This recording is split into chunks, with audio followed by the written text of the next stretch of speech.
of work. People stressed out. I'm stressed out. But I had to stick to my platform, and I enjoy what I do. So I appreciate everybody that stuck with me and was patient while we got things together for season 3. And just like we did with the past 2 seasons, we're gonna try to improve with each and every season.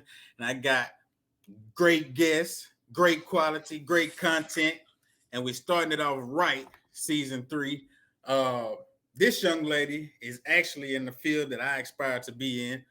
With me being in finance for the majority of my career, that shit gets boring, and you really want to chase your passions and do what it is that you enjoy doing. And this young lady is doing that, and I'm trying to follow her footsteps. So not only will this be informative and educational for you all, but it's definitely going to be the same for me. So I'm looking forward to what she has to say. But without further ado, she is an award-winning radio personality, CEO of VibeSide Digital, that's right, and the host of The Lounge with Chante-Chante, which we'll talk about more in greater detail. And with a career spanning over 10 plus years with syndicated coverage, she's also a professional voiceover talent. That's right, she can do your voiceovers, your commercials, whatever you need, holla at her, your ads, a digital promotion creator, and former brand ambassador for several national companies. You can hear her every Thursday doing Chante-Chante in your midday on 105.5 FM, AM 1430. The King. This young lady also has a name that's so nice. You got to say that thing twice. Ladies and gentlemen, without further ado, welcome to the city, Miss Chante-Chante. What's going on, Queen? Hey, what's happening? I can't call it. We are so honored to have you here in the city with us. How your day going? It's going good. It's going all right. Good. My 2 boys just finished eating their noodles, and hey, we about to the ramen, right? You know what? I don't put the packet on no more. They want to have some Mrs. Dash. I'm trying to step it up a little. You know what I mean? I can't give my babies high blood pressure this early in life. So, yeah. But what flavor they working with? They working with the shrimp. Okay. They working with the shrimp. You know. Is that the shrimp sriracha or just the shrimp flavor? It's a shrimp flavor that I buy, but then I put a little butter on it. They eat it up. I mean, okay. Oh, I mean, it's good. I rock with the shrimp. I ain't mad at it. Now, Miss Chante. Yes. Where are you originally from? Oh, that is you know what? I can say this. I was born in Cleveland, Ohio. Okay. All right. Cleveland, shout out LeBron now. Yeah, I was born in Cleveland, Ohio. Then at 4, here's the thing. My dad's a United Methodist minister, so it was like the military, but with a Bible. And so we moved around a lot. Okay. We moved to Mississippi, on the coast, and then I ended up switching schools a lot, and then I went to Mobile. 7th grade, I was back in Youngstown. I'm from everywhere, but I was raised in Mississippi and in Alabama. Okay, I definitely understand that, living the military life. My pops was in the Marines, so I definitely understand what you mean. If you can't flip a quarter off that bed, it ain't made up right. Oh my gosh. If I wasn't at Sunday school, then it was a problem. Right. Right. So is that the worst of both worlds? I guess. No, I don't know. I don't know. You got to know the Lord. Yeah, I mean, but everybody get to know him at some point. Right. Either good or bad, you're gonna figure out who he is at some point in life. Right. Now you got over a decade of experience in radio and TV, correct? Yes. How did your journey begin? Oh. What inspired you to pursue that? Well, to pursue it, it's very funny how I came to pursue it, because I wanted to do news. And my first internship was at WALA Fox 10. Shout out to them. And I wanted Anissa Centers was my she was my goal. But they sent my first time going on an actual scene was a murder scene, and I was like, you know what? Whoa. I don't want to do this. I want to do like entertainment news. You know what I mean? Like I don't want to do it. I don't. I'm not trying to be in Maysville right now about to get shot. I don't want to do that. So, Right. and then so I went back to my advisor, and he was like, "Do you want to?" He's like, "What do you know about radio?" And I'm like, I know music, sure." Mhm. And University of Mobile had a radio station, and it was not being used. And from Saw there, opportunity. Saw opportunity, took advantage. yeah. So you kind of networked your way into that position. Um. Yes. How? Well, I wouldn't say. I mean, it. Well, yeah. I mean, you're in college, and you go and you hunt for internships. Me being at University of Mobile, being the only Black person in radio and TV at that time, Right. there, it was. I'm not gonna say it was easy, but it was like, hey, here's this Black young lady, you know. Mm-hmm. So, and there it was, and Niecy Davis from 93 BLX took me on in. Now, And 105, is that in Atlanta? that's in Atlanta. Are you currently in Atlanta? No, I'm not. Actually, I'm not. Like right now, sitting down. No, I'm not in Atlanta. Oh, but you're still doing your show there, right? Uh-huh. My show is there. I'm on DSGB Mm-hmm. and 105.5. Uh, but because of COVID, Right. I figured that. studios have shut down. And I have two young boys. So, Mm-hmm. and honestly, I go to Atlanta twice a month, but I record from home. But my show is doing well, so I mean, Facts. yeah. So tell me about that process. Is it so I'm assuming everything is pre-recorded besides the Roku channel? Mm-hmm. Well, even that's pre-recorded. Sometimes I'm able to pop in live. Mm-hmm. Uh, but for the most part, it's pre-recorded. But that's nothing new in radio, honestly. Mm-hmm. Mm-hmm. And, This is the transition for that that's nothing new. right. A lot of personalities come to the station, they record, and they go. Mm-hmm. That's been happening a while, especially when in terms of urban radio, Mm-hmm. where you have a lot of cutbacks and all of that. So you had to. They were getting people out of the station pretty early on, before pre-COVID. It's hard to get a radio position. Now it is. I applied for one. Well, I was able to get like a board operator with iHeart Mm-hmm. a couple years ago. I just wanted to really get the experience, but I didn't really do nothing but look at the boards and press a few buttons. But I kind of think I wanted to be like a personality, but I never knew how to like get my foot in the door. Well, that's the generally like how you do get in is doing board op. Mm, I will say that because I mean, although you're talking and you're entertaining, you're entertaining and getting segments and stuff. I mean, even that, like, that's just part of the logistics. You would not believe how many people just can't, just do that fluidly. And but you have mm, to learn to do that. But the way technology is going now you just pressing a button. facts. Yeah. Tell us some more about the show on Roku. You have like a game show as well. Well, the lounge, I mean, it's just basically just a TV spinoff of my actual show that I do on the radio. Mm-hmm. Um, Now with Roku and with TV, of course, it's a different situation. You have to kind of make your segments a little bit more spicier, I guess, if you will. So Yeah. that's one of them I did devise, is like the Hip Hop Jeopardy. The only thing that's kind of challenging for that is actually getting the people, and everybody's not just like this platform here, trying to actually um, bring up the screen so everybody can see it and be able to play. Mm-hmm. But Hip Hop Jeopardy seems to have been a good thing. I want. How can we participate in that? Is that open to anybody that just calls in? Or how does Well, it? but You got to be there. you can DM me. You can Mm-hmm. and I actually, now the Lounge with Chante finally has an Instagram page. You can either DM the Lounge with Chante, and we can schedule you. But I haven't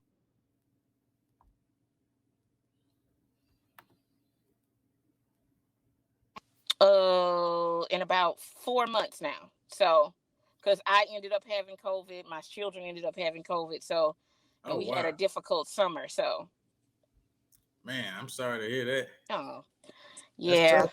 it is. I mean, when you got, when you went with your children, it was funny because my oldest boy tested positive.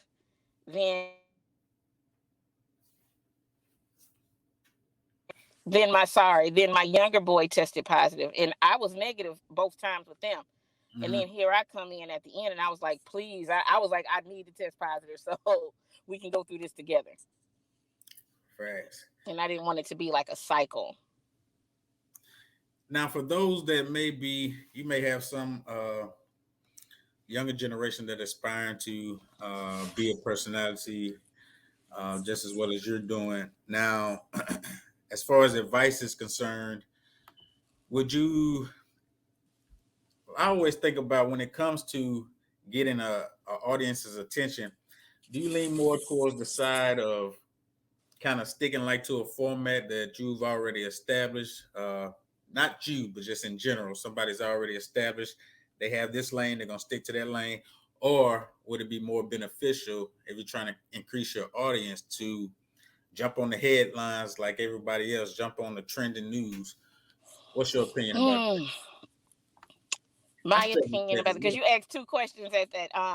How to, as far as aspiring to be a radio personality, I think one thing that we have to understand is that radio is changing. What we knew was radio Mm-hmm. is changing. I love the way how social media is kind of changing the game, podcast, all that, because it gives people, creators, the opportunity to create their own lane and Right. say this is what it is. Because the thing is, everybody doesn't necessarily just listen to pop, or listen to old school hip hop and R&B. And so it gives people a chance to not only do maybe something that's their core, but also able to branch out. So what I would recommend to someone is stay in stay with what you're doing, because you have to understand you have people that enjoy that and Right. that will Exactly. go into that.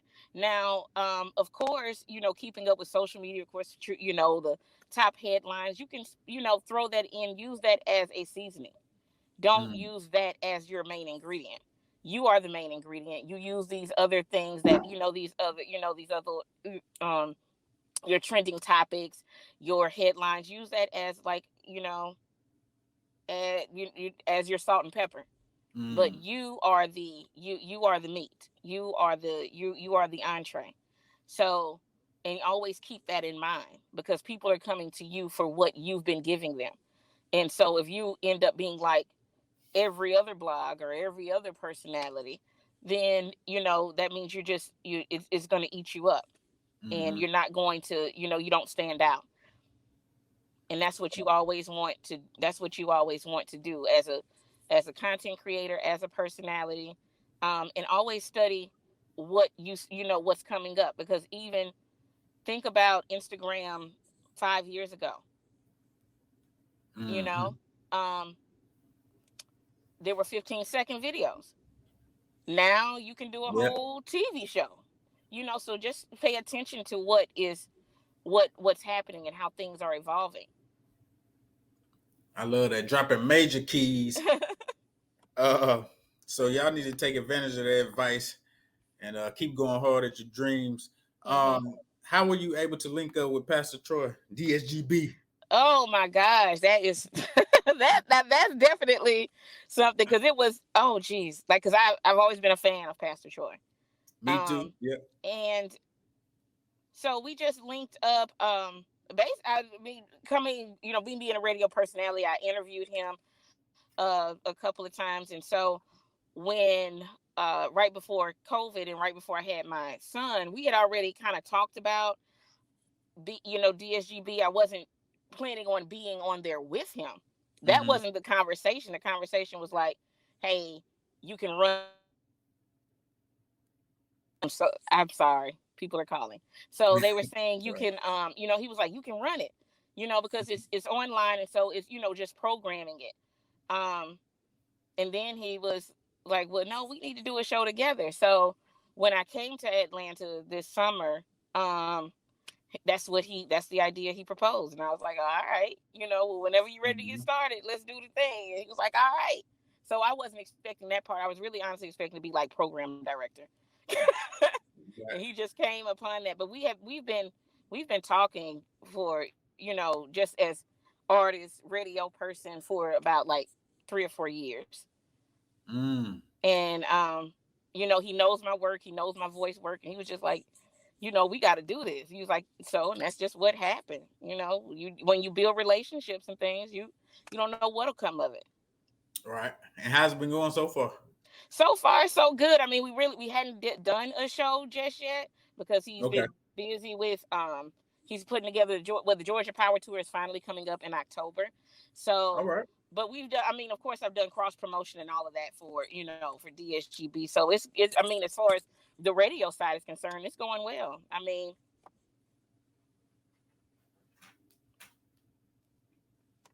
it's going good.